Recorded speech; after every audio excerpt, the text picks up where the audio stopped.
We're just about to tick off the most luxurious flight experience from our bucket list. Welcome to Singapore Airlines Suites, one of the most exclusive first-class experiences in the world. For years, we have tried to search for wide availability, trying to book this flight with points, and today we have finally made it. But was it worth all the wait? And is it really the best first class in the world? Stay till the end because we will show you how you can maximize your first class experience. I can't afford to waste a single second of it. And share how you can book this $7,000 flight almost entirely using points. I'm not quite sure where to start this video, but maybe here in Bali, where we left off after our last KLM flight to get here. Today is the day. Welcome back to the channel. This is probably going to be the most exciting day of my life. Or maybe. I can assure you that Shweta was just as excited as me as we took the taxi to the airport. But first, we need to get to Singapore. This video consists of 2 flights as we make our way from Bali to Australia via Singapore on Singapore Airlines. Yep, we managed to add this flight from Bali to Singapore for free as part of our miles redemption. I'll explain all this later. Hello. Good morning, sir. Good morning. Singapore Airlines only has a first-class cabin in the Airbus A380 and Boeing 777 aircraft, neither of which fly to Bali. So the first-class check-in experience at Bali was limited to getting our suite boarding pass and bag tags. The rest of the experience was the same as any Singapore Airlines business class flight, and considering I just made a video about SQ's 787 business class, I will skip over most of this. Just quickly though, here's the lounge offered at Bali, which was a third-party one. It was quite busy as it catered to most flights out of Bali. So we spent more time at the gate lounge instead, which I must say has a very traditional design and offered some great views of the tarmac.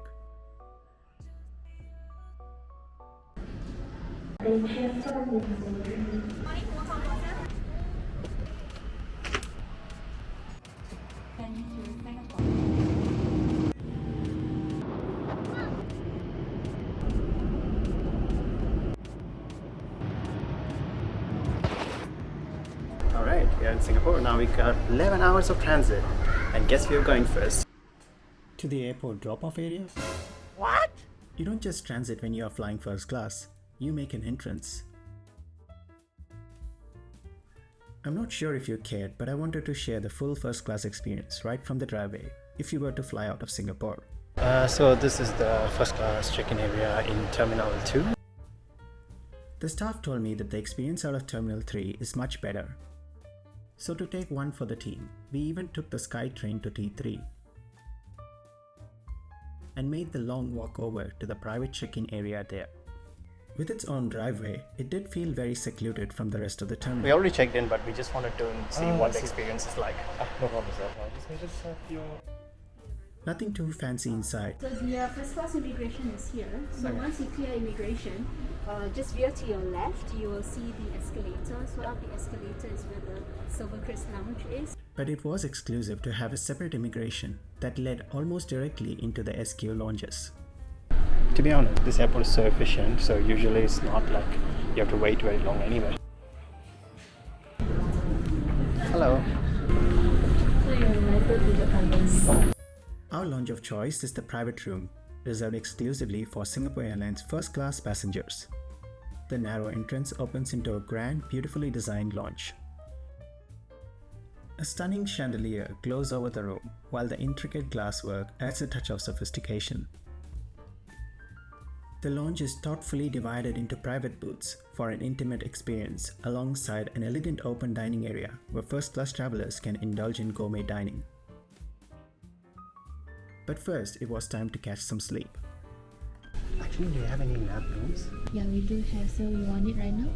The private room has limited single occupancy private rooms which come with 2 hours of use. So you could say this is the private room inside the private room. This remote is actually for the bed. Whatever happens, I'm going to try not to sleep the entire flight, so I should do that now. The room was pretty convenient, although I spent way too much time testing out this chair, which sort of resembles the first class seats. One annoying thing about this room is the lights turn on automatically every sort of 40 minutes, 45 minutes, and apparently it's a feature, so best to get one of these eye masks if you want to get a good sleep. I guess I was too excited to sleep, so after a while I decided to go for a bit of lounge hopping instead.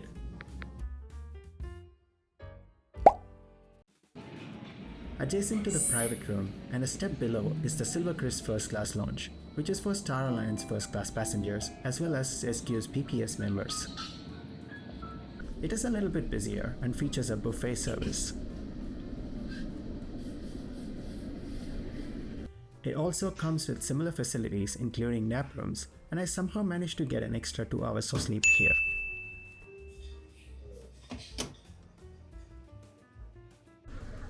And for the dedicated, yes, we also checked out the first class lounge in Terminal 2, which is a noticeable step down. It is much smaller and the food options are limited. Even the lounge agent here was thoughtful in asking us to try the much better options in T3.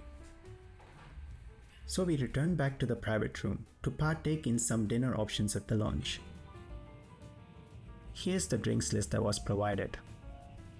The staff insisted that I try the Titan J champagne, which is exclusive to this lounge. Exclusive to Singapore? Yes, ma'am. Cheers. Here's to a great flight. Somebody else says that. I should not say it. It's probably copyrighted or something. The dinner menu was extensive as well, with a la carte options that changed throughout the day. This menu is bigger than menus on most first class flights. Shweta was fixed on having some laksa, which the staff brought out for us from the lunch menu, along with the Singapore satay chicken. Both these dishes were absolutely incredible, and the service in the lounge was just as exceptional. It felt more like dining at a 5-star restaurant.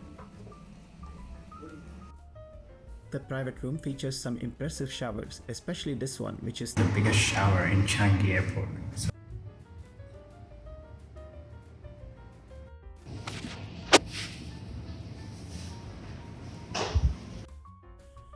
After spending several hours, I must say the private room is an impressive lounge. Although it doesn't offer some of the extra bells and whistles like spa treatments that some competitors offer, it still is a solid offering and one worth that extra transit time.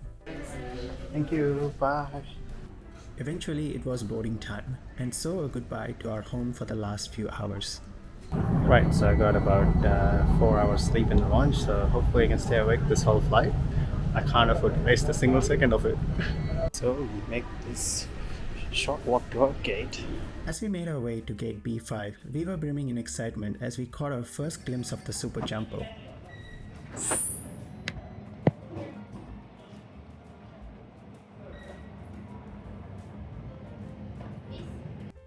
Singapore Airlines offers a whopping 5 non-stop flights per day to Sydney, but it's only their 2 red-eyes that offer the A380 Suites product. Yeah, those ones, let me go to the Thank you.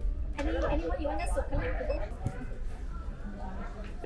A butterfly. Finally, it's happening. Singapore Airlines first class, first time ever, probably the last time ever too.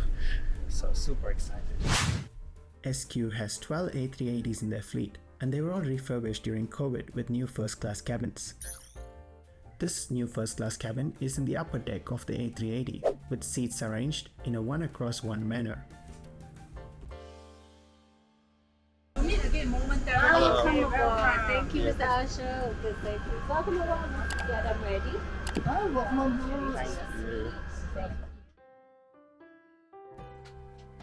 Stepping on board was a dream come true for us.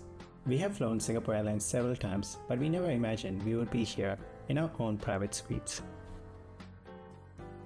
I really feel SQ missed a trick by not boarding first class from the lower deck. This is how that would have felt. Now, I have seen several reviews of this product before, but I couldn't believe just how large this cabin was.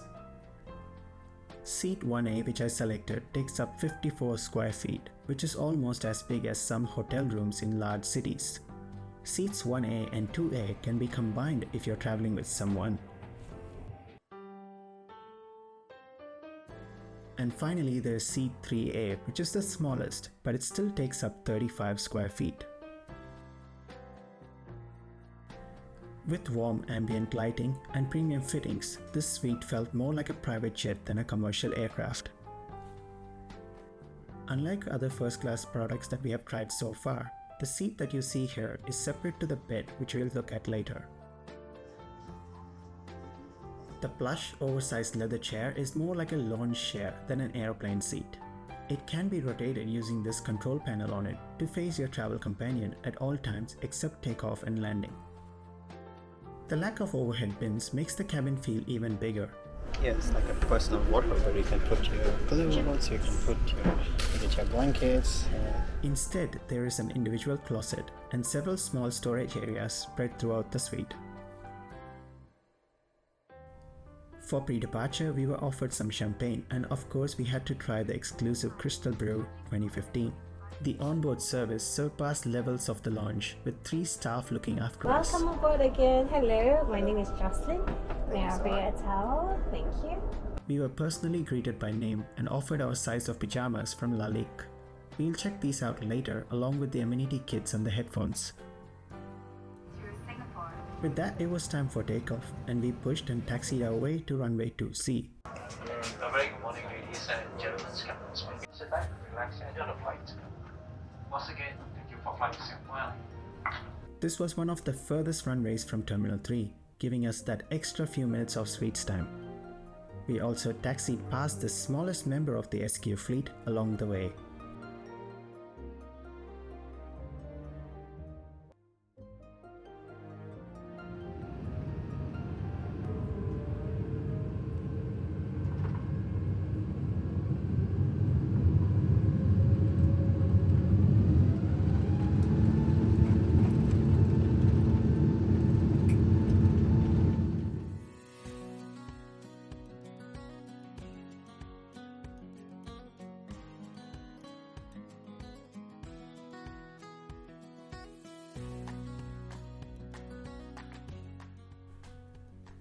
The flight time today was a disappointing 7 hours, an hour shorter than scheduled. Oh no!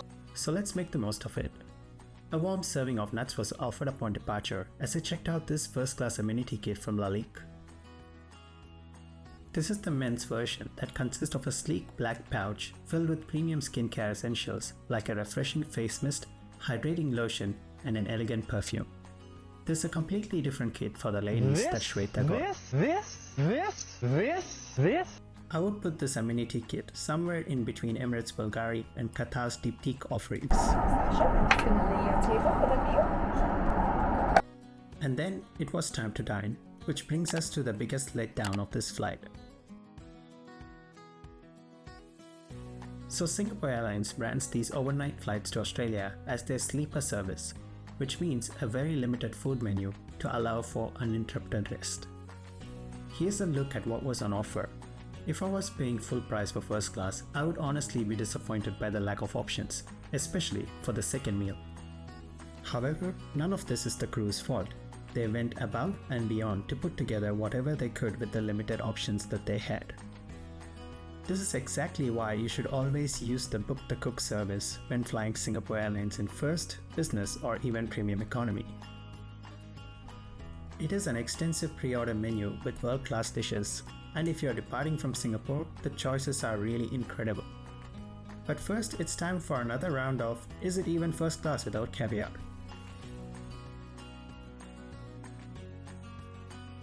This one came with an interesting addition that I stayed well clear of.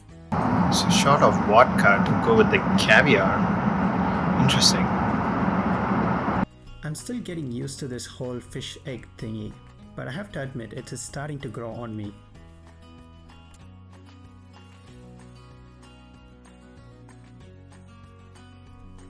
Then it was time for the mains as our Book the Cook options arrived.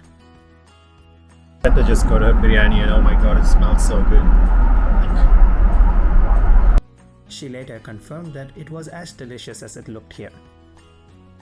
But I stayed undistracted from my own option, the lobster thermidor, as amazing as I remembered it from past flights. In fact, it might be a slightly bigger portion than what they usually serve in business class. The meal service was wrapped up with dessert, where the only option was a fruit platter, But no worries, we've got another tip for you coming up soon. But before that, it's time to check the toilets in this cabin. There are 2 toilets for the 6 passengers at the front of the cabin. Okay, how is this for a toilet on an aircraft? This one on the right is noticeably larger than the other. It may not feature a shower like Emirates, but this thing is still a luxurious toilet for a plane, consisting of a separate vanity area complete with a stool, waterfall style tap, and some trippy lighting. And it's also time to change into the pajamas, so here we go. The pajamas are from the Lalique brand as well, and I had gone for a smaller size. This is probably the best fitting pajamas I've got on a plane, and they're pretty nice looking too. And for comparison, this is the smaller yet still big toilet on the left side.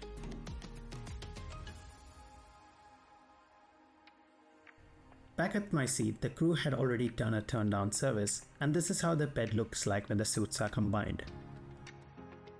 Honestly, I can't think of any better way to travel, but don't get too many ideas as the doors have cutouts and don't go all the way up like Emirates Game Changer suites. Now it's time for that dessert tip. This may not work for everyone and requires a bit of planning, but if you were to travel during a special occasion on Singapore Airlines, you can request a cake on board to celebrate in the air. This can be requested while traveling on all cabins including economy class. That said, I have a feeling that the cute teddy bears might be reserved for business class and above.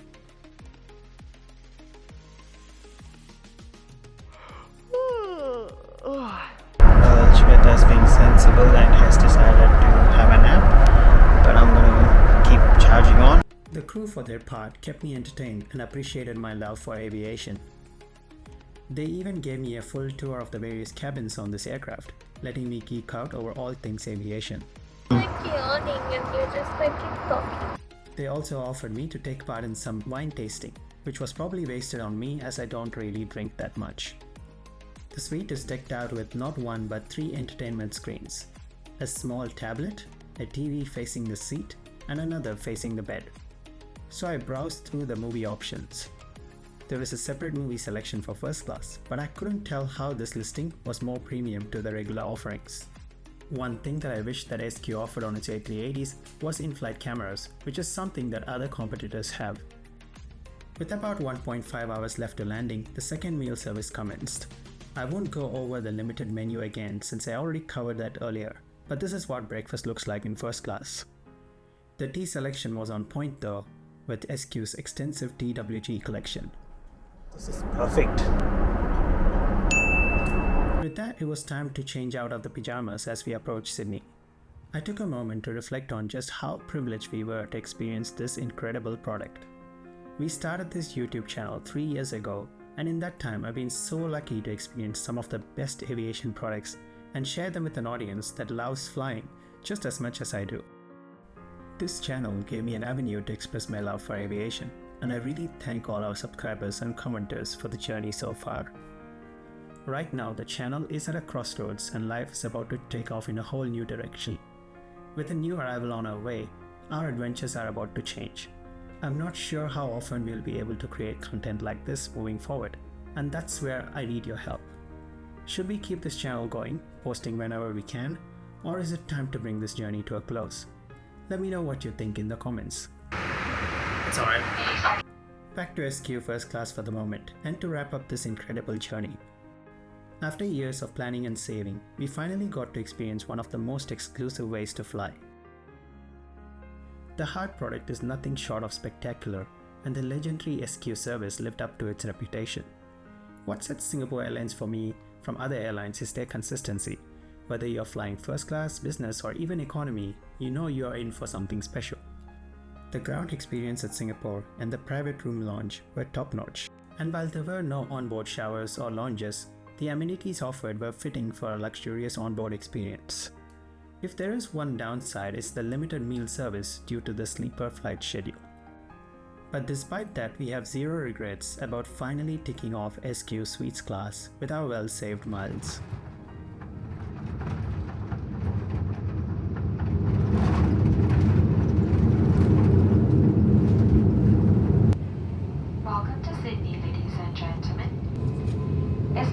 pleasure serving you on this flight.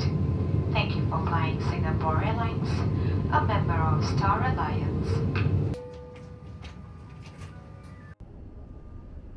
Thank you so much. Happy New Year.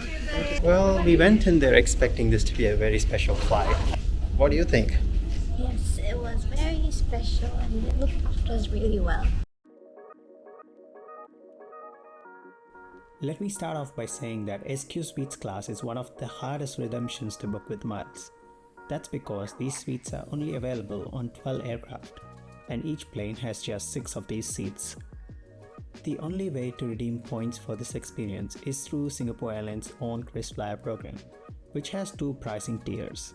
For our Singapore to Sydney flight, we could only find advantage availability, which meant paying 155,000 miles per person. At this cost, this is more like a once-in-a-lifetime experience rather than a hack. Because SQ uses a region-based award chart, we were able to add our Bali flight to the same booking for no extra miles. Now, if you are looking for a cheaper alternative, you might want to check out the Delhi or Mumbai routes, where the redemption rates are significantly lower. But be careful, as these are often subject to last-minute aircraft swaps. Thank you so much for watching this video, and we hope you got an insight into Singapore Airlines suites. Until next time, safe travels.